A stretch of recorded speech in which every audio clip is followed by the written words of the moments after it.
అన్ని మతాల్ని అందరూ గౌరవించాలి. స్వామివారి దర్శనానికి వచ్చే జగన్ నిబంధన ప్రకారం డిక్లరేషన్ ఇచ్చి స్వామివారంటే నమ్మకం ఉందని సంతకం పెట్టి వెళ్లాలని అన్నారు మంత్రి నారా లోకేష్.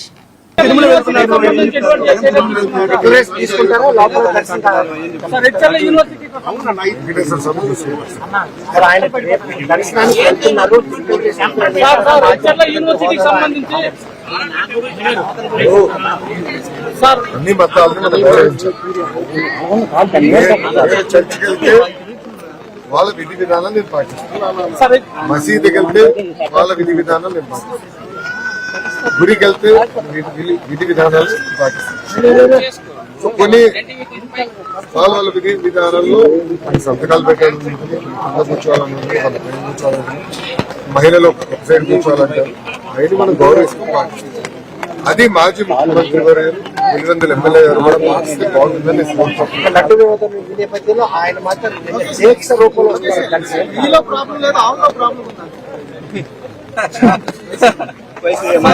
మాజీ స్పీకర్ ఆవుకు పోషకాహార లోపం ఉంది, అందుకనే దానికి నేను ఎలా సమాధానం చెప్పుకుంటున్నాను అంటే ఆయన ఒప్పుకుంటున్నారా?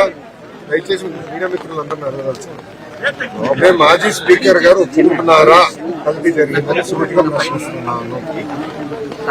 ఇప్పుడు మీడియా మిత్రులందరూ కూడా తెలుసు, మీరు కూడా 5 సంవత్సరాలు తిరుమలకి వెళ్ళినారు. పాదయాత్రలో ఎవరు కలిసినా నాణ్యత లేదు, లడ్డు పాడైపోతుంది, భోజనం సరిగా లేదు, అసలు టీటీడీ విధి విధానాలు సరిగా లేదు. నిన్న మొన్న కూడా వీడియోలు బయటకు వైవి సుబ్బారెడ్డి గారు అన్ని పెంచుదాం, అన్ని ఫీజు పెంచుదాం, సామాన్యులకి దేవుడిని గౌరవం చేసే విధంగా ప్రవర్తించడం జరిగింది. అవన్నీ కరెక్ట్ చేసే క్రమంలో ఇది బయటకు వచ్చింది. నేను కూడా ఈయో గారికి చెప్పి మొత్తం ప్రక్షాళన చేయండి, అన్ని టెస్ట్ చేయండి. ఎందుకంటే గతంలో అనేక ఆరోపణలు వచ్చినాయి. నేను పాదయాత్రలో మీరు చూస్తే నేను ట్వీట్ కూడా పెట్టాను, దాని గురించి పాదయాత్రలో నేను ట్వీట్ పెట్టాను. అందరూ వచ్చి నాకు కంప్లైంట్ చేస్తారు, సరికాదు, దేవుడి జోలికి వెళ్ళొద్దు స్వామి అని చెప్పి.